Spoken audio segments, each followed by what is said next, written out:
Okay बच्चे, तो आज वापस उसी सीरीज को हम कंटिन्यू करने वाले हैं। और हमने लास्ट वीडियो में आपको बताया था कि साझेदारी का लक्षण। ओके, तो ये जो साझेदारी का लक्षण होता है बच्चे, उसमें हमने डिस्कस किया था। और आज जो हम पढ़ने वाले हैं, जो आज हमारा टॉपिक है साझेदारी करार पत्र। क्या है बच्चे? साझेदारी करार पत्र।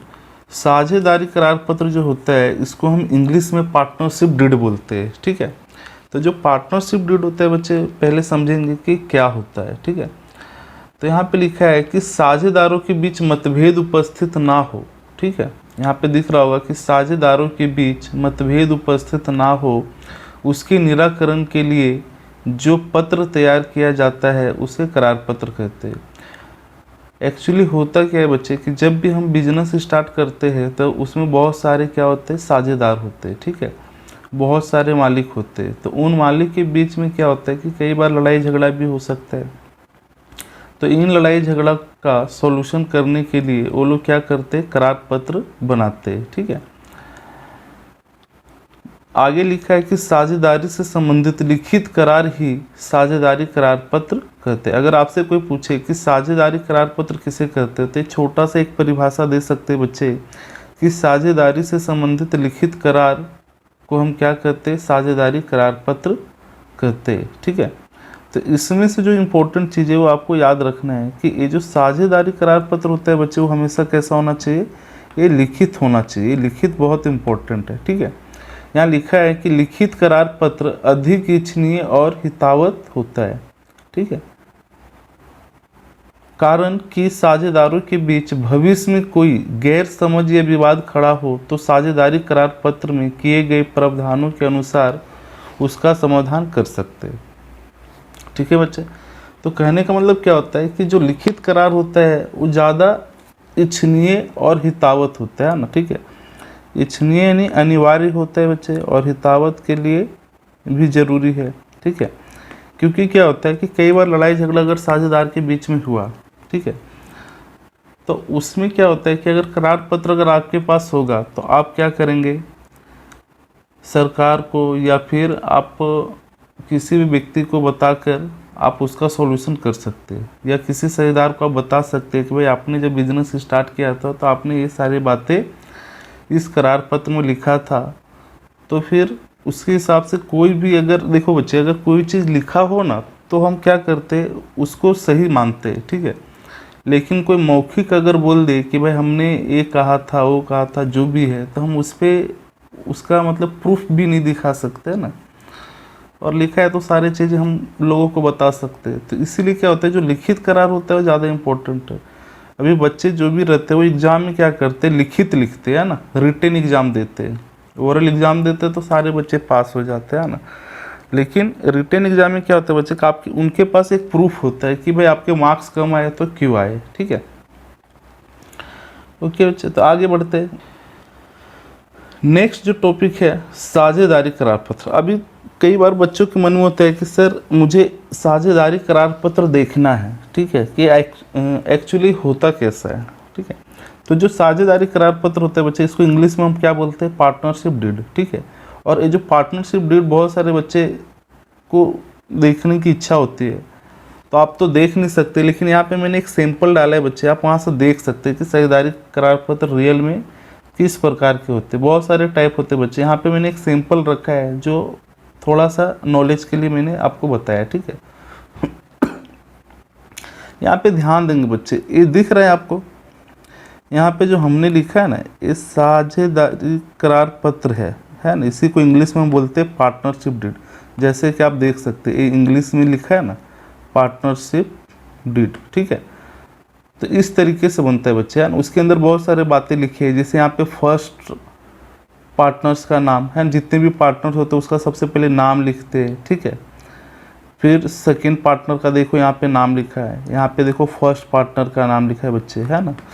और यहाँ पे आप ध्यान देंगे तो यहाँ सेकंड पार्टनर का नाम लिखा है। मतलब जितने भी पार्टनर होते हैं सब, ये तो बहुत पेज का होता है बच्चे, है ना। ये तो मैंने सिर्फ एक सैंपल बताया है। ठीक है, लेकिन ऐसे जो डीड ऑफ पार्टनरशिप जो होते हैं, साझेदारी करार पत्र, ये तो क्या बहुत सारे इसके अंदर पॉइंट लिखे जाते हैं, ठीक है। ये तो क्या सैंपल के रूप में, नमूने के रूप में हमने यहाँ पे आपको दिया है। देखो यहाँ पे थर्ड पार्टनर है, फोर्थ पार्टनर, करने का मतलब इसके अंदर 4 पार्टनर है बच्चे, है ना, 4 लोगों ने मिलकर बिजनेस स्टार्ट किया है, ठीक है। तो उसका सारा पूरा डिटेल एड्रेस लिखा है, फिर इसके अंदर और भी बहुत सारी बातें होंगी, ठीक है। तो इसी तरीके से एक एग्रीमेंट बना होता है बच्चे। अगर फ्यूचर में कभी झगड़ा हुआ तो ये जो एग्रीमेंट है इसके थ्रू हम क्या करते हैं, सभी पार्टनर का जो भी है उसका समाधान कर सकते हैं, ठीक है। ओके बच्चे, तो आगे बढ़ते हैं कि करार पत्र में आखिर कौन कौन सी बातें लिखी होती है, ठीक है। ये तो उनका करार पत्र है। हमारा जो करार पत्र है बच्चे, जो टेक्स्ट बुक में है, उसमें कौन कौन सी ऐसी बातें लिखी जाती है वो हम देखेंगे, ठीक है। यहाँ लिखा है साझेदारी करार पत्र में निम्नलिखित बातों का समावेश किया जाता है। तो सबसे पहली पॉइंट है बच्चे साझेदारों की जानकारी। क्या है बच्चे? साझेदारों की जानकारी। अब बताओ, आप जब बिजनेस करेंगे तो आप भी तो सोचेंगे ना कि भाई हम उसमें कौन कौन से ऐसे बातें लिखे, ठीक है। तो जो करार पत्र होता है, सबसे पहले तो क्या करेंगे कि जो भी बिजनेस हम स्टार्ट कर रहे हैं उसमें मालिक कौन कौन सा है ना।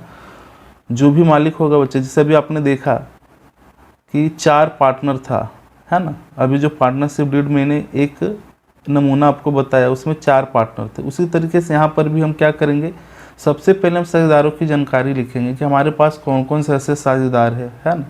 अब जानकारी में हम क्या लिख सकते हैं बच्चे, इसमें लिख सकते हैं कि साझेदारों का नाम, पता और अन्य विवरण संबंधी जानकारी दी जाती है ना। साझेदारों की जानकारी में हम सबसे पहले क्या लिखेंगे, तो जो भी हमारे पास पार्टनर होंगे ना बच्चे, उसका हम क्या लिख दिया करेंगे, हम नाम लिखेंगे, ठीक है। जो भी हमारे पास पार्टनर होंगे हम उनका क्या करेंगे, पहला तो बच्चे नाम लिखेंगे, फिर उनका पता लिखेंगे, ठीक है। फिर अन्य विवरण जो भी जरूरी लगता है वो सारी बातें हम क्या करेंगे, उस पेपर पे लिख देंगे, ठीक है। जब हम करार पत्र बनाएंगे तो उसके अंदर सबसे पहले क्या लिखेंगे बच्चे, साझेदारों की जानकारी, है ना। और उसमें क्या लिखेंगे, साझेदारों की जानकारी में उसका नाम लिख देंगे, उसका एड्रेस लिख देंगे, कॉन्टैक्ट नंबर लिख देंगे, जो मुझे ज़रूरी लगे वो सारी बातें इसके अंदर हम लिख सकते हैं, ठीक है। नेक्स्ट आता है पीढ़ी का विवरण, ठीक है। पीढ़ी का विवरण मतलब क्या है, जब आप बिजनेस करेंगे तो आप तो सोचोगे ना कि आपका बिजनेस कहाँ पे होना चाहिए, कौन सी जगह पे होना चाहिए, वो लोकेशन भी तो पता होना चाहिए बच्चे, है ना। तो उसमें हम क्या करेंगे, जब हम बिजनेस करेंगे तो पहले तो हम बिजनेस का नाम क्या रखेंगे, है ना। जैसे परवीन टेलर है, आकाशदीप है ना। ऐसे अपने सिलवास में बहुत सारे दुकान है, तो जैसे उनका हम नाम रख सकते हैं। फिर उसका स्थान भी होगा बच्चे कि ये दुकान है तो है कहाँ पे, है ना। तो एड्रेस भी होना बहुत ज़रूरी है। अगर आपसे कोई पूछे कि भाई आपका शॉप कहाँ पे, तो आप एड्रेस बताओगे कि नहीं बच्चे, ठीक है। तो नाम और स्थान होना बहुत ज़रूरी है। फिर ये धंधा का प्रकार, है ना। आप किस प्रकार का बिजनेस करने वाले हैं वो भी तो आप उसके अंदर मेंशन करोगे, ठीक है। आपका किराने का दुकान है, या फिर आपका कपड़े का दुकान है, या मेडिकल की फैसिलिटी प्रोवाइड करेंगे, या होटल है, क्या है। मतलब आपको जो जिस प्रकार का बिजनेस करना है उस संबंधी आपको क्या करना पड़ता है, जानकारी दी जाती है, ठीक है। उसी प्रकार से साझेदारी का फॉर्म, आपने बिजनेस कब स्टार्ट किया है वो भी तो लिखना पड़ेगा बच्चे, है ना। कौन से डेट को हम आपका बिजनेस शुरू हो रहा है ना। तो कौन सी तारीख को बिजनेस शुरू हुआ है, जिसको हम डेट ऑफ बर्थ भी बोल सकते हैं बिजनेस का, है ना, ठीक है। कौन सी तारीख से अस्तित्व में आएगी उसका हम क्या करते, करार पत्र में लिखते हैं कि भाई हमारा बिजनेस जो है वो 10 मार्च से स्टार्ट है या 1 अप्रैल से है, जो डेट भी हो बच्चे, है ना, ठीक है। आपको पता है ना, बिजनेस जो स्टार्ट होता है वो कोई भी डेट को हो सकता है, लेकिन ख़त्म होने का डेट कब होता है, तो ख़त्म होने का जो डेट होता है बच्चे वो 31 मार्च होता है। कितना होता है, 31 मार्च। 31 मार्च को कोई भी बिजनेस बच्चे क्या हो जाते हैं, बंद हो जाते हैं ना। 31/3 को क्लोज होता है, ठीक है। ओके, क्योंकि इस डेट को हमारा सारे बिजनेस का हिसाब किताब होता है। ओके, आगे बढ़ते बच्चे। नेक्स्ट पॉइंट है पूंजी। अब जब साझेदार आएंगे तो हम उनको पूछेंगे कि भाई आप में से कौन सा पार्टनर कितना पूंजी लगाएगा, वो सारी बातें क्या होता है इसके अंदर उल्लेख किया जाता है ना। अब यहाँ लिखा है कि प्रत्येक साझेदार को पीढ़ी में कितनी पूंजी लानी है उसका उल्लेख साझेदारी करार पत्र में किया जाता है। सही बात है। अगर मान लें हमारे पास 3 पार्टनर है बच्चे, कितने पार्टनर है, 3 है, ठीक है।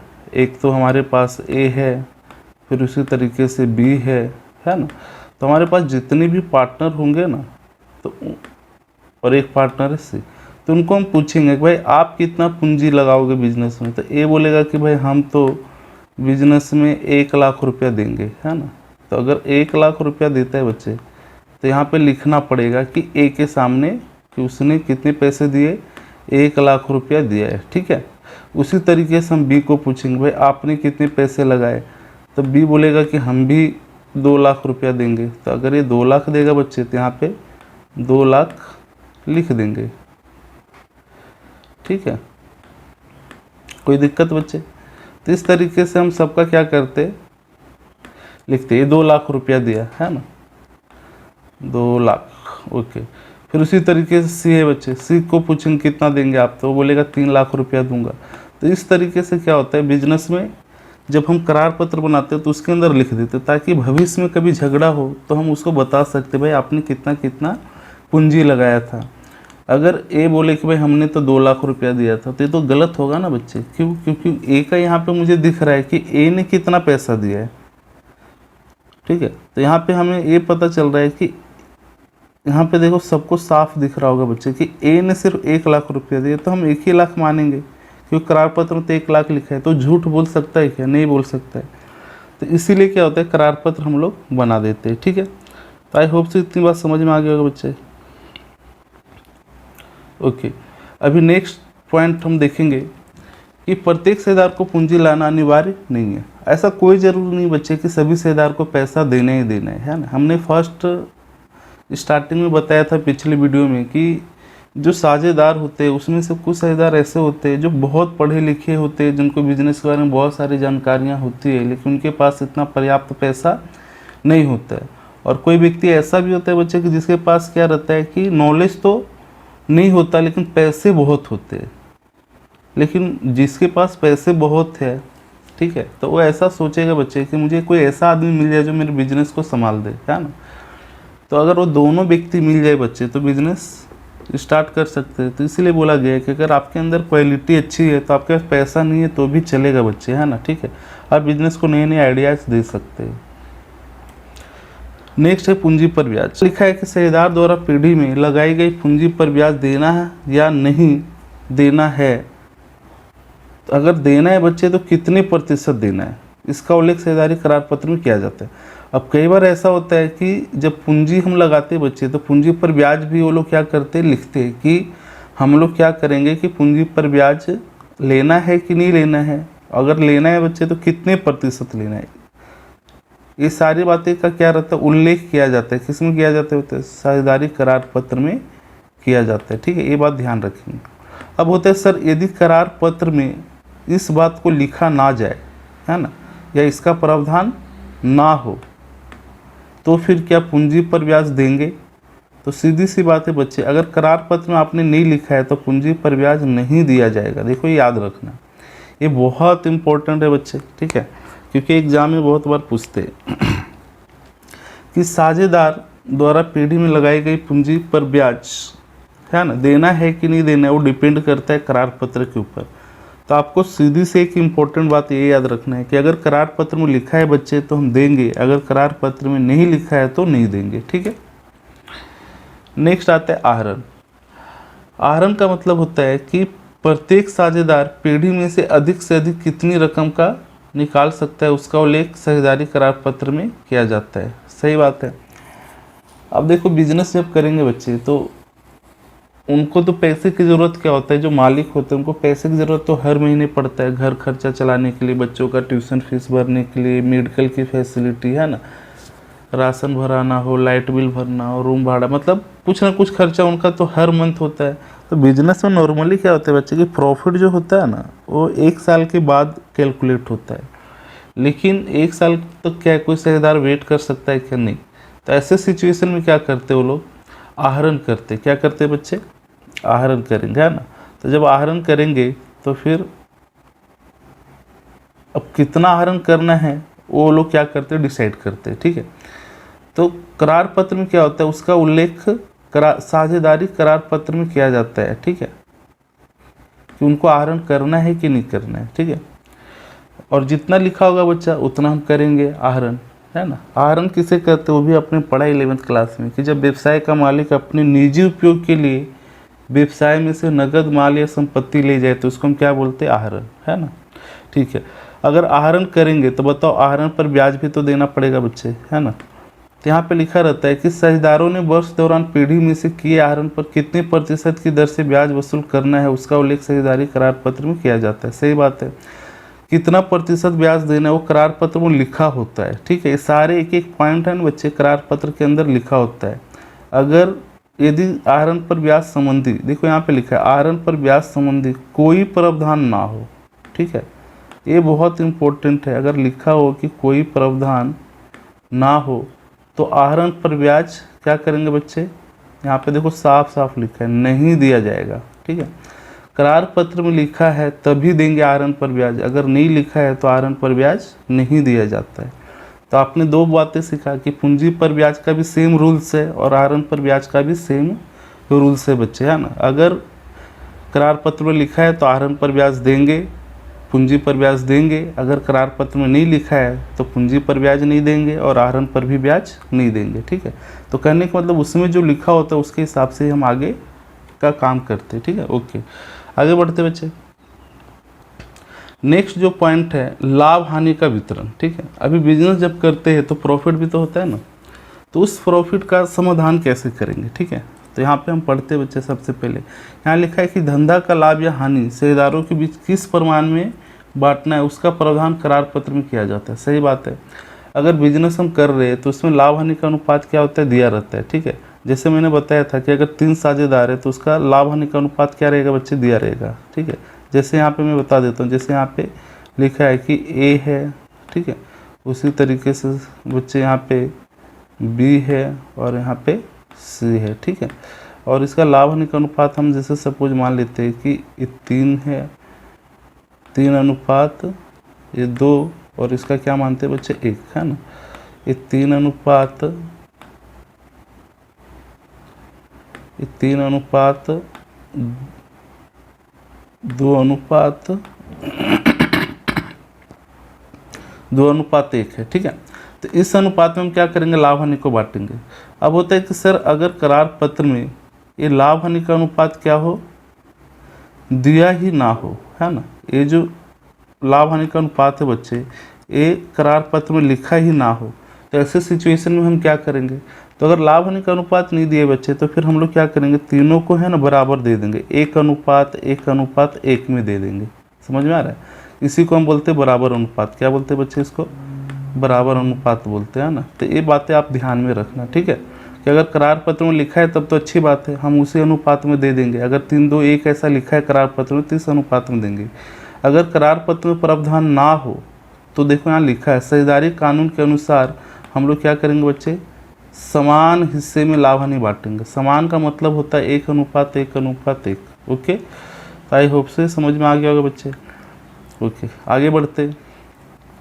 नेक्स्ट पॉइंट है साझेदार का वेतन, बोनस, कमीशन या पारिश्रमिक। ठीक है, इसमें लिखा है कि साझेदारी कानून में साझेदारों को वेतन, बोनस, कमीशन या पारिश्रमिक देने संबंधी कोई प्रावधान ना हो, परंतु कोई साझेदार पीढ़ी में सक्रिय रूप से भाग लेता हो तो उसे वेतन, बोनस, कमीशन या पारिश्रमिक चुकाना हो तो उसका करार पत्र में उल्लेख किया जाता है। सही बात है, अगर कोई साझेदार ऐसा होता है बच्चे जो बहुत एक्टिव होता है, सक्रिय रूप से काम करता है ना। ठीक है, यहाँ पे देखो एक वर्ड लिखा है, सक्रिय का मतलब होता है एक्टिव, है ना, एक्टिव पार्टनर।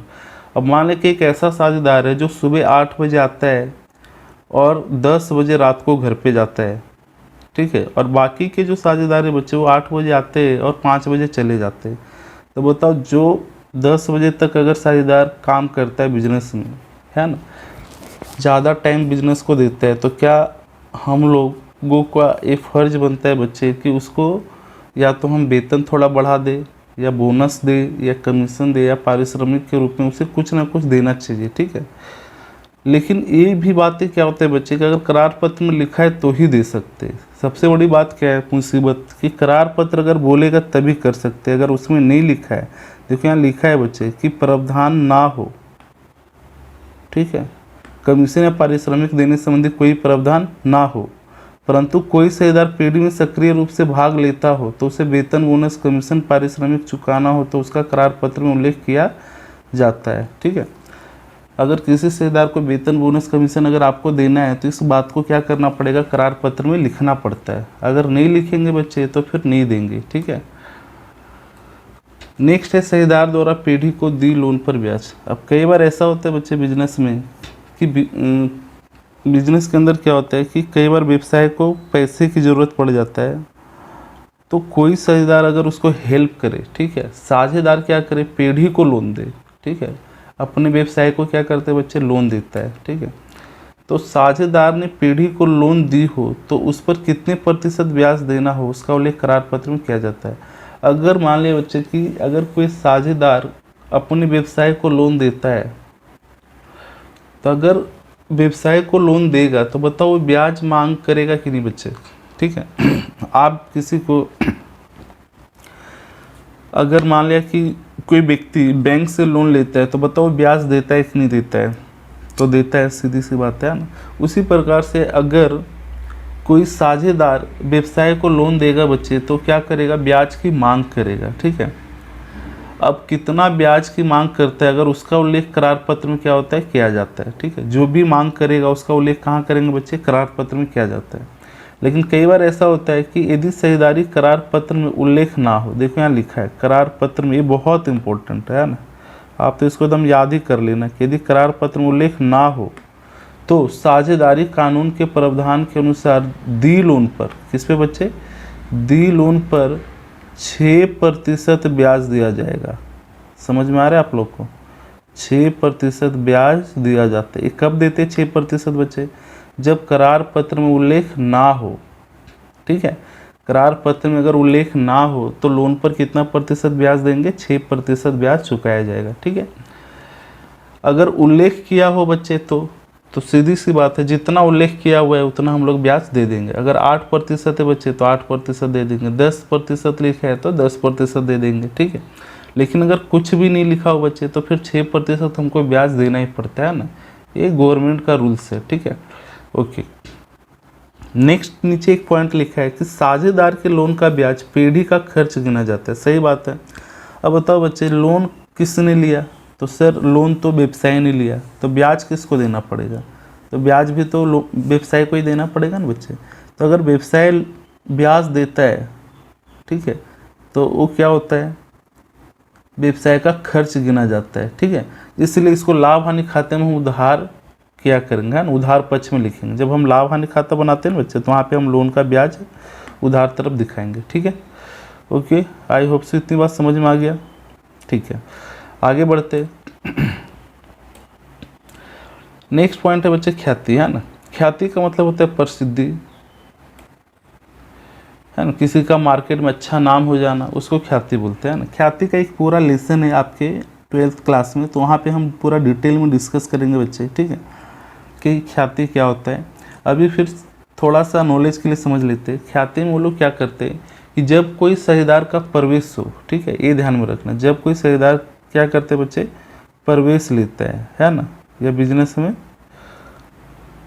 नया साझेदार अगर आता है या पुराने साझेदार की क्या हो जाए बच्चे, निवृत्ति हो जाए, है ना, या बिजनेस छोड़कर कोई चला गया, या किसी साझेदार की क्या हो जाए, मृत्यु हो जाए, ठीक है, के समय पीढ़ी की ख्याति की गणना किस रीति से करना है उसका उल्लेख साझेदारी करार पत्र में किया जाता है। कहने का मतलब क्या है कि जब कोई साझेदार बिजनेस में आ रहा है या बिजनेस में से जा रहा है या किसी साझेदार की मृत्यु हो गई, तो ऐसे सिचुएशन में क्या होते हैं, हम लोग ख्याति की गणना करते हैं, ठीक है, क्योंकि जो व्यक्ति काम करता है उसने कुछ ना कुछ तो अपना अच्छा काम किया होगा बिजनेस के लिए, ठीक है। तो इसलिए हम लोग क्या करते हैं, ख्याति की गणना करते बच्चे, है ना। लेकिन ख्याति की जो गणना है वो किस रीति से करना है उसका उल्लेख कहाँ पे करते हैं, करार पत्र में करना पड़ता है, कि जो ख्याति हम कैलकुलेट करेंगे वो कौन सी पद्धति से करना है। क्योंकि ख्याति ज्ञात करने के आपके बुक में 4 मेथड है बच्चे, कितने मेथड है, 4, ठीक है। तो हम 4 मेथड पढ़ेंगे, तो इसमें से कौन सी पद्धति यूज करना है वो करार पत्र में हम लोग लिखते हैं, ठीक है। नेक्स्ट पॉइंट है प्रवेश निवृत्ति, है ना। अब प्रवेश निवृत्ति, प्रवेश का मतलब होता है कि बिजनेस का अगर ग्रोथ बहुत बड़ा हो गया बच्चे, है ना, बहुत बड़ा बिजनेस हो गया, तो आप नए व्यक्ति को क्या करेंगे, बिजनेस में एडमिशन दे सकते हैं ना। एडमिशन यानी क्या होता है, प्रवेश। और निवृत्ति का मतलब क्या होता है, रिटायर। है ना। अगर कोई पार्टनर गलत काम कर रहा है तो आप उसको रिटायर भी कर सकते हैं बिजनेस में से, है ना। यहाँ लिखा है कि जब कोई नए साझेदार को पीढ़ी में से प्रवेश देना हो, एक मिनट, लिखा है जब कोई नए साझेदार को पीढ़ी में प्रवेश दिया जाए अथवा कोई पुराना साझेदार पीढ़ी में से क्या हो जाए बच्चे, देखो अगर कोई नया साझेदार बिजनेस में आ रहा है या कोई पुराना साझेदार बिजनेस में से निवृत्त हो रहा है या मृत्यु हो, तब उससे संबंधित कौन सी शर्त रखना है उसका उल्लेख साझेदारी करार पत्र में किया जाता है। ठीक है, कौन सी शर्त का मतलब है बच्चे कि आपको कौन कौन से सिचुएशन में कोई साझेदार को प्रवेश दे सकते, एक नया व्यक्ति को बिजनेस में रख सकते हैं या बिजनेस में से निकाल सकते हैं, है ना। इसके लिए आपको शर्त लिखनी पड़ेगी, है ना।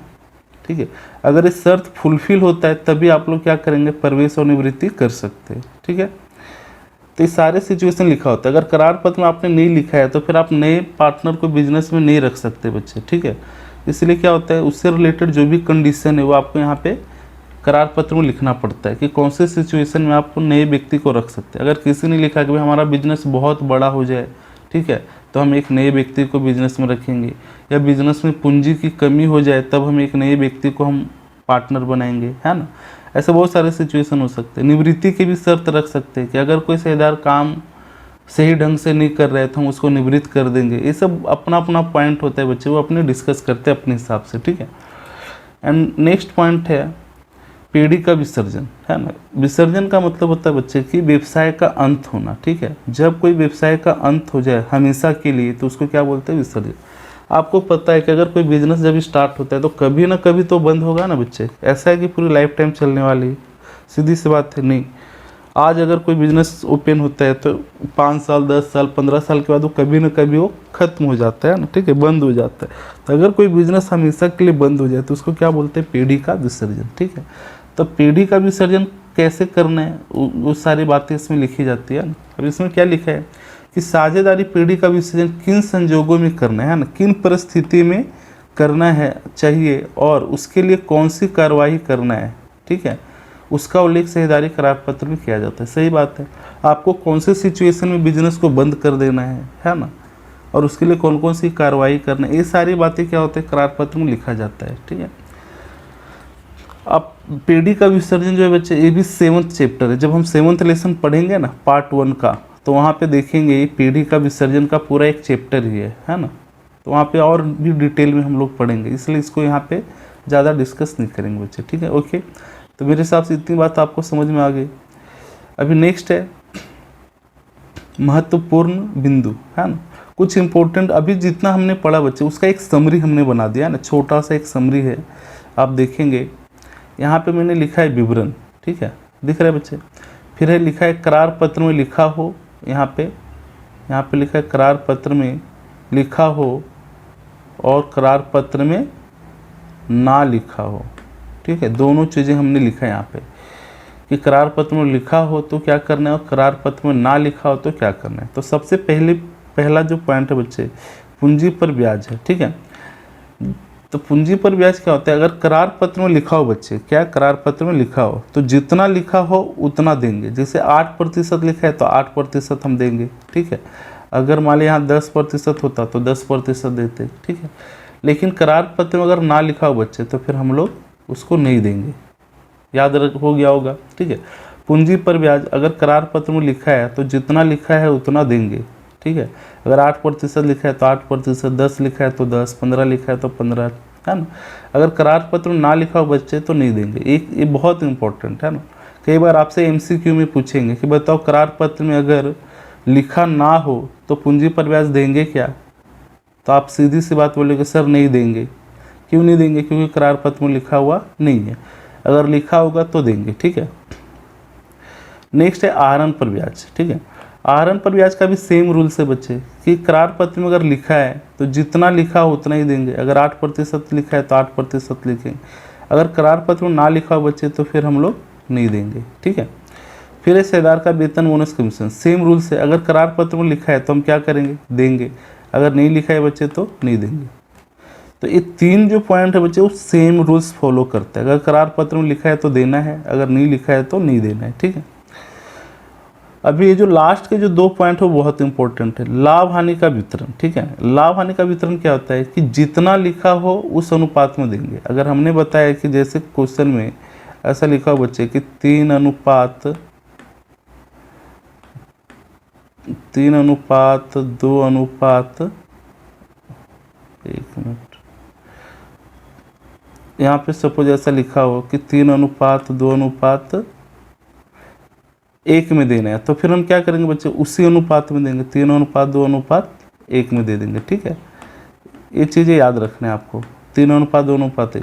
अगर ना लिखा हो बच्चे तो क्या करेंगे, अगर ना लिखा हो तो हम सीधी सी बात है सर क्या करेंगे, कुछ बच्चे यहाँ पे बोलते नहीं देंगे तो गलत हो जाएगा। ठीक है, करार पत्र में अगर ना लिखा हो बच्चे तो हम समान प्रमाण में देते हैं। कौन सा अनुपात में देते हैं, ये समान प्रमाण में, दिख रहा है आपको, ये समान प्रमाण में देना है बच्चे। ठीक है, समान अनुपात का मतलब होता है 1:1:1, है ना, 1:1:1 ऐसा बोलते हैं। ठीक है, ओके, आई होप से इतनी बात समझ में आ गया होगा आपको।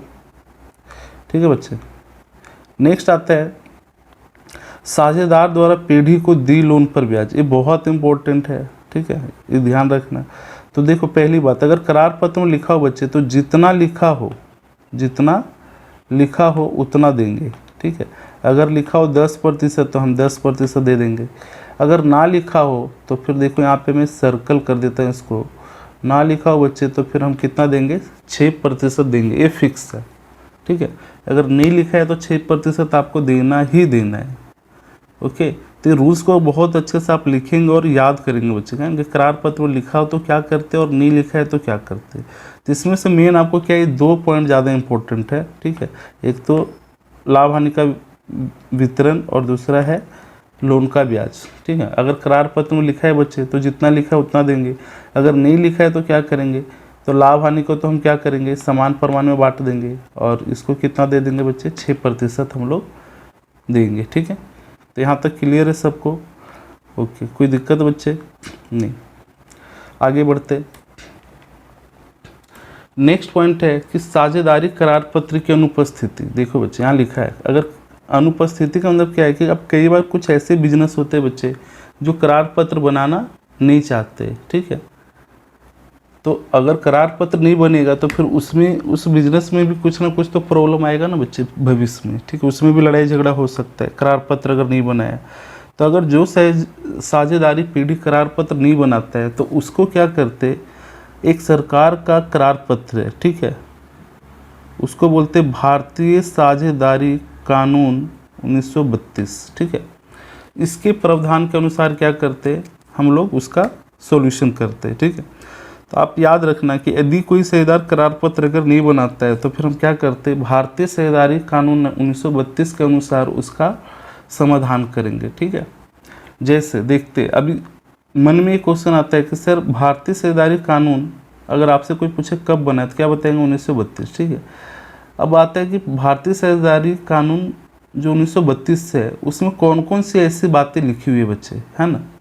देखिए यहाँ लिखा है कि यदि करार पत्र में स्पष्टता ना हो या तो उसका समाधान हम भारतीय साझेदारी अधिनियम 1932 के अनुसार क्या करते बच्चे, उसका समाधान करते। ठीक है, लेकिन ये रूल्स किसके लिए फॉलो होता है, जो करार पत्र नहीं बनाता है। ठीक है, तो जो भी पीढ़ी या जो व्यवसाय करार पत्र अगर नहीं बनाता है तो उसको सरकार द्वारा बनाए गए जो करार पत्र है बच्चे उसके रूल्स को फॉलो करना पड़ता है। ठीक है, अब जैसे देखेंगे यहाँ पे कि भारतीय साझेदारी अधिनियम 1932 में कौन कौन सी ऐसी बातें लिखी हुई है। ठीक है, कौन कौन सी ऐसी बातों का समावेश किया गया। तो इसमें जो पहली बात है बच्चे वो ध्यान देंगे। ठीक है, पहली बात कि पीढ़ी के प्रत्येक साझेदार द्वारा पीढ़ी में लाई जाने वाली पूंजी आपसी समझ से निश्चित होती है ना। जो पूंजी लाते बच्चे वो लोग क्या करते, सारे जो 3 साझेदार होंगे वो आपस में बैठ के डिस्कस करेंगे, है ना। ऐसा कोई फिक्स नहीं है कि तुमको इतना देना ही पड़ेगा, ऐसा कोई रूल्स नहीं होते बच्चे, है ना। वो लोग क्या करते आपस में बैठते डिस्कस करते कि भाई आप कितने पैसे लगा सकते हैं बिजनेस में, है ना, आप कितने पैसे लगा सकते हैं। ऐसा वो लोग आपस में समझकर बिजनेस में क्या करते पूंजी लगाते हैं। ठीक है, नेक्स्ट है साझेदार को पूंजी पर ब्याज। देखो यहाँ साफ साफ लिखा है बच्चे, ठीक है, पूंजी पर ब्याज नहीं दिया जाएगा, है ना। अगर करार पत्र नहीं बनाए बच्चे तो सरकार ने बोला है कि आप पूंजी पर ब्याज नहीं देंगे। ठीक है, ओके, आगे बढ़ते। साझेदारों के बीच लाभ हानि, ठीक है, ये जो लाभ हानि होता है बच्चे, उसका वितरण क्या करना है, समान भाग में होगा। समान भाग का मतलब 1:1 में करना है, ठीक है। पहले भी बताया कि अगर करार पत्र नहीं बनाए बच्चे तो लाभ हानि कौन से अनुपात में बांटना है, समान भाग में बांट देंगे। पूंजी पर ब्याज देंगे सर तो नहीं देंगे। नेक्स्ट है साझेदार द्वारा पीढ़ी में से किए गए आहरण पर ब्याज वसूल नहीं किया जाएगा। मतलब आहरण पर ब्याज भी क्या करने बच्चे, नहीं देने हैं, ठीक है। तो ये तो क्लियर हो गया सबको कि अगर करार पत्र नहीं बना है तो हमको आहरण पर ब्याज भी नहीं देना है, ठीक है, पूंजी पर ब्याज नहीं देंगे।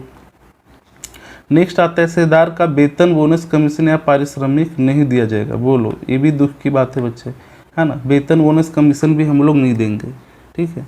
तो इससे अच्छा है कि आप करार पत्र बना लो, है ना, तो ये सारी चीज़ें तो मिलेंगे। तो करार पत्र नहीं बनाने का मतलब है कि सारी चीज़ आपको नहीं दिए जाएंगे, ठीक है। नेक्स्ट है साझेदार द्वारा पीढ़ी को दी लोन, है ना, यहाँ पे देखो बच्चे लिखा है दी लोन पर वार्षिक 6% की दर से ब्याज दिया जाएगा। Most very very important. अगर करार पत्र नहीं बनाए बच्चे तो सरकार भी ऐसा बोलती है कि आपको 6% ब्याज तो देना ही देना है। अगर करार पत्र नहीं बनाए फिर भी आपको कितना प्रतिशत देना है, 6% ब्याज देना है, ठीक है।